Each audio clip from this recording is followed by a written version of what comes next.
Imagine one of the world's most critical waterways, the absolute lifeblood of the global energy market, just shutting down.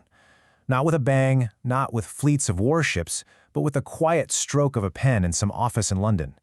Today, we're going to dig into how a war can be fought not on the seas, but inside the very systems that make global trade even possible. So get this. A regional crisis starts to heat up, and within 24 hours, commercial shipping traffic through the Strait of Hormuz drops by 80%.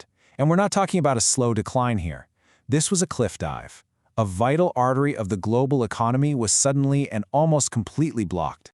The speed of this thing was just incredible. It was so effective, it happened so fast, it left analysts totally scrambling. The strange thing was, the waterway was still physically open. The shipping lanes were clear, but almost nobody was using them, and that created a huge, immediate mystery.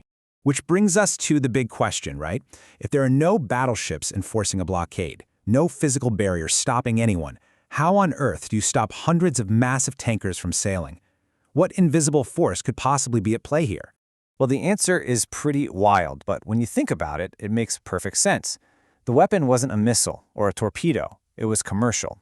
The entity that closed the strait wasn't a navy, it was the global marine insurance industry. The system that basically underwrites all of global shipping. So how does this actually work? It's like a three-step chain reaction. First, you have repricing. The cost to insure a single trip through the area, what they call a war risk premium, just skyrockets by 500%, sometimes more. Suddenly, one trip costs hundreds of thousands of dollars extra. Second, expiry. Insurers send out these 72-hour notices, canceling everybody's existing policies. If you want new coverage, you have to renegotiate at these insane new rates. And finally, expansion. A really influential group called the Joint War Committee expands the official high-risk zones. And just like that, any trade in the entire region becomes financially toxic. The system basically shuts itself down. But what kicks off this whole sophisticated financial mess? Well, the catalyst is often something remarkably simple and very, very low-tech: the naval mine. You can think of a naval mine as a very, very patient weapon. It's really just a self-contained bomb left in the water, waiting. It can be triggered by a ship getting too close and setting off its magnetic or acoustic sensors, or just by straight-up bumping into it. It's the ultimate area denial weapon. Its whole job is to make a stretch of water totally impassable. And the strategy here is really clever. It's kind of this back-to-the-future approach. By using both old-school World War I style contact mines, the classic spiky ball, and modern influence mines that sit on the seafloor, an adversary creates a massive headache. Each type of mine needs different tools and techniques to clear, which slows the whole counter-operation down to a crawl. And Iran has invested heavily in this. We're talking an estimated stockpile of up to 6,000 mines. There are arsenals all over the place, from really simple contact mines to super advanced ones designed to hide from sonar. And the really critical part? They can be deployed secretly, using tons of small boats or even divers. Now, it's really important to understand that for a country like Iran, this isn't some last-ditch, desperate act. No, this is the deliberate execution of a very well-thought-out strategy. See, the mines don't just sit there by themselves. They're one piece of a much bigger, layered defense system. And this quote from U.S. officials says it all. They call it a death valley. Any ship trying to clear those mines would have to run a gauntlet of anti-ship missiles, drones, and swarms of fast attack boats. The mine-clearing operation itself becomes the main target.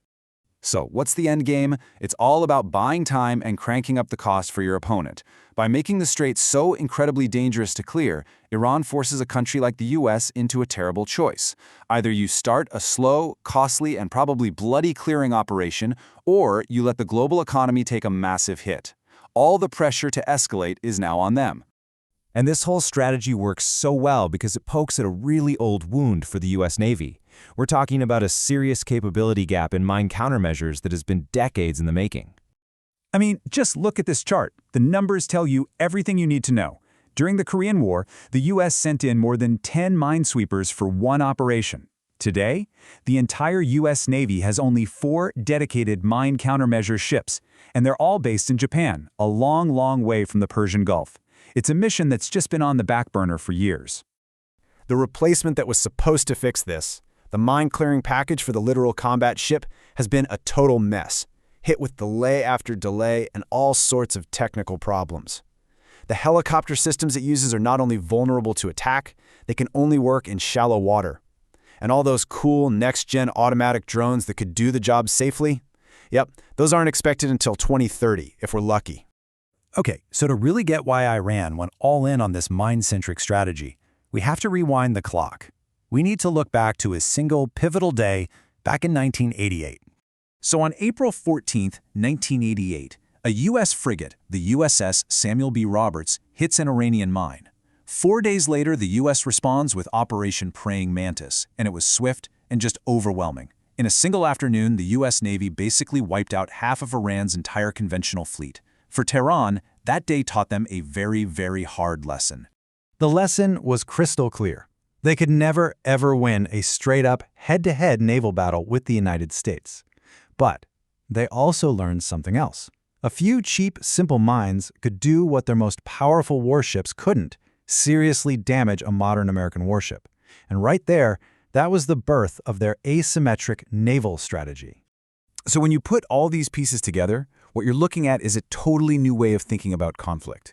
It's one where the main targets aren't military bases or ships, but the very interconnected systems of the global economy itself.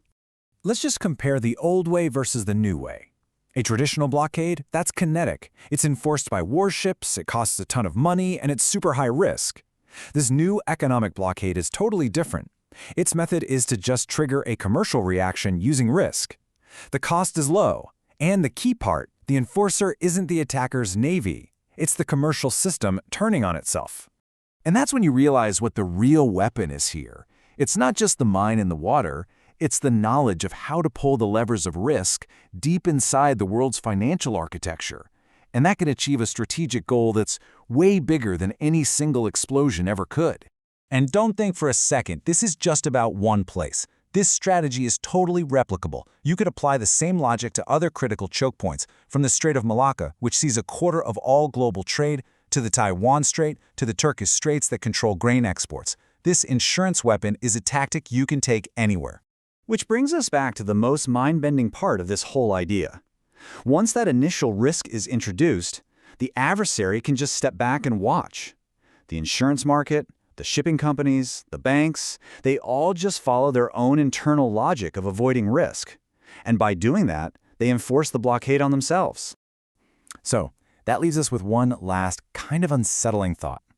We've just seen how the internal logic of marine insurance can be flipped and turned into a strategic weapon. So the real question we have to ask is, what other complex, interconnected global systems, things like financial payment networks or even GPS, are the unseen battlefields of tomorrow?